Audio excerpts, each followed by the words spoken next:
మన ప్రభువును రక్షకుడైన యేసు క్రీస్తు అతి శ్రేష్టమైన నామాన్ని బట్టి ఈ ఉదయకాల హోసన్న దైవ సందేశాలనే కార్యక్రమం వింటున్న దేవుని బిడ్డలను మీకు శుభం కలుగునుగాక. అందరికీ వందనాలు. ఈ శుభవేళ ఒక విషయం మీ జ్ఞాపకం చేస్తాను. మనం యంత్ర వాళ్ళం అంటే మట్టి గటారం, ఎవరం అంటే సాగిపోయే నీడలాంటి వాడు, మనం ఎవరం అంటే బలహీనుడు, మనం ఎవరం అంటే శక్తిహీనుడమని చేతగానవాడమని అప్పుడప్పుడు అంటుంటాం. నిజమే జరుగుతుంటుంది. చాలాసార్లు ఓపికన్నంతసేపు మనం వంటివాడు ఎవడో లేడు అనుకుంటాం. కానీ కొన్ని విషయాలు వచ్చేటప్పటికి శక్తిహీనుడం అయిపోతాం. అది జరిగినప్పుడల్లా కృంగిపోతుంటాం. కొన్ని సంఘటనలు మన జీవితంలో జరుగుతాయి. అప్పటి వరకు ధైర్యంగా మాట్లాడి మనం బజారులో ఇంటికి వచ్చేటప్పటికి జరగకూడని కార్యం ఏదైనా జరిగితే మనం బలహీనమై ఇంకా నేనేం నోరు తెలిసి మాట్లాడను, 10 మందిలో నేను ఎక్కడ తలెత్తుకోగలను అనే ఒక బలహీనత స్థితికి వెళ్ళిపోతాం. అదే కాదు అన్ని విషయాల్లో. కానీ నా దేవుడు ఎవరో తెలుసా? నువ్వు ఎప్పుడు బలహీనుడవైనా నిన్ను చేతగాని వాడినిగా సృష్టించడం, అట్లా చూపించాలని కూడా ఆయన ఇష్టపడడం. సాతాను ఏం చేస్తాడంటే నువ్వు ఎంత సమర్థమైన చేతగాని వాడిగా సృష్టించి అందరిలో నవ్వులు పాలు చేస్తాడు. నా దేవునికి సాతానికి తేడా అదే. ఈరోజు నువ్వు బలహీనుడైన బలహీనతలన్నీ మనుషులకు చెప్పగా దేవునికి చెప్పాలి.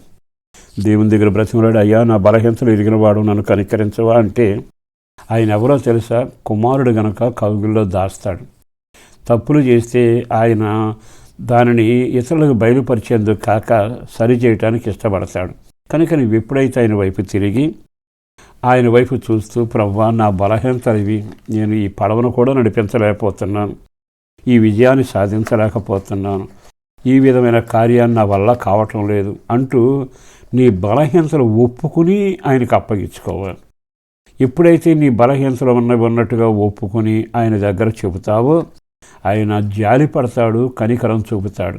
వెంటనే తన బాహువును చాపి నీ చేతుల్లో బలపరుస్తాడు, నీ నోటిని బలపరుస్తాడు, నీ కాలు నడకను కూడా బలపరిచి కాళ్ళకు సత్తువ కలుగ చేస్తాడు. నీవు ఆ తర్వాత చేసే ప్రయాణమైన దీవెనకరంగాను ఆశీర్వాదకరంగా ఉంటుంది. అప్పుడు నీకు అనిపిస్తుంది దేవుడు నన్ను బలపరిచాడే అంటే దేవుడు నిన్ను బలపరిస్తే అనుభవిస్తే తప్ప నీకు అర్థం కాదు. యెషయా గ్రంథంలో ఒక మాట రాయబడింది. అది 40:29 శక్తిహీనులకు బలాభివృద్ధి కలుగు చేయవాడు ఆయనే. ఎవరు శక్తిహీనులై ఉంటారో ఆయనకు బలం సిద్ధంగా ఉంటుంది. ఆయన బలం కొండలను పెకిలించగలిగింది. ఆయన బలం పర్వతాలను బోర్ల చేయగలిగింది. ఆయన బలం సముద్రాన్ని పాయలు చేయగలిగింది. ఆయన బలం శవమైపోతే సజీవుడిగా లేపగలిగింది. అంతటి బలవంతుడు మరి ప్రపంచాన్నంతా సృష్టించే సృష్టికర్తగా అట్టి బలవంతుడు నీకు దేవుడైతే ఆయన వైపు తిరిగి నేను శక్తిహీనున్నాయా అని అంటే ఆయన నవ్వుకుంటూ నిన్ను చేరదీసి నేను నీ తండ్రిని కానా, నేను నిన్ను బలపరచలేనని బలపరుస్తాడు. ఆ తర్వాత నీవు దేవుని ద్వారా బలం పొంది అడుగులు వేస్తే నీతో ఉన్నవాళ్ళు చూస్తారు, ఇతడు ఎట్లా రాణించాడు, ఎలా వర్ధిల్లాడు, ఈ స్థాయికి ఎలా వచ్చాడు. కానీ నువ్వు కనబడిన నువ్వే కానీ నీ వెనక దేవుని హస్తం ఉంటుందిగా. ఈ శుభవేళ ఒక సేవకుడిగా చెబుతున్నా, దేవుడు నన్ను బలపరచాలని ఆశ నీకు పుట్టాలి. ఆయన బలాన్ని నేను పొందుకోవాలనే వినయ విధేయతతో ప్రార్థన ఉండాలి. ఆయన బలాన్ని నేను సన్మానించాలని ఎప్పుడైతే ఆయన వైపు తిరుగుతావో ఊహకు మించిన ఘనకార్యం చేస్తాడు. దాని ఫలితం నువ్వు బహుగా బలపరచబడతావు, ఘనకార్యాలు చేస్తావు, మొండి సమస్యలు పరిష్కరిస్తావు, తల ఎత్తుకు తిరిగే ధైర్యం కలుగుతుంది. అట్టి కృప మీకు కలగాలని ఒక సేవకుడిగా కోరుకుంటూ మీ కొరకు నేను ప్రార్థన చేయబోతున్నాను. దయచేసి ఒక క్షణం కళ్ళు మూయండి. పరిశుద్ధుడును ప్రేమమడిన ప్రభు వందనాలయ, బిడ్డల పట్ల కార్యం చేసి మహిమ పొంది దీవించండి. నెమ్మదిని క్షేమాన్ని కలుగ చేయండి. ఎవరెవరు బలహీనులుగా ఉన్నారో, నిలవలేకపోయినా, మాటను అదుపు చేయలేకపోయినా, వాస్తవం పలకలేకపోయినా, నీతిగా నిలబడలేకపోయినా, సాతాను చేత శోధించబడుతూ దిగజారిపోతున్నా మీరు బలపరచండి.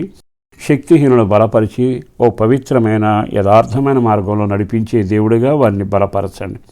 కుటుంబ క్షేమం కొరకు, ఆత్మల రక్షణ కొరకు, ప్రార్థనా జీవితం కొరకు, కష్టార్జితం బిడ్డల భవిష్యత్తు అంతా దీవెనకరంగా ఆ ఇంట్లో ఏ లోటు లేకుండా సమృద్ధి చేత నింపి పెద్దలకు పిల్లలకు క్షేమం ఆరోగ్యం కృప అనుగ్రహించి నీ సన్నిధి తోడుగా ఉంచి మేలు చేయండి. యేసు పేరట వేడుచున్నాం తండ్రి, ఆమేన్.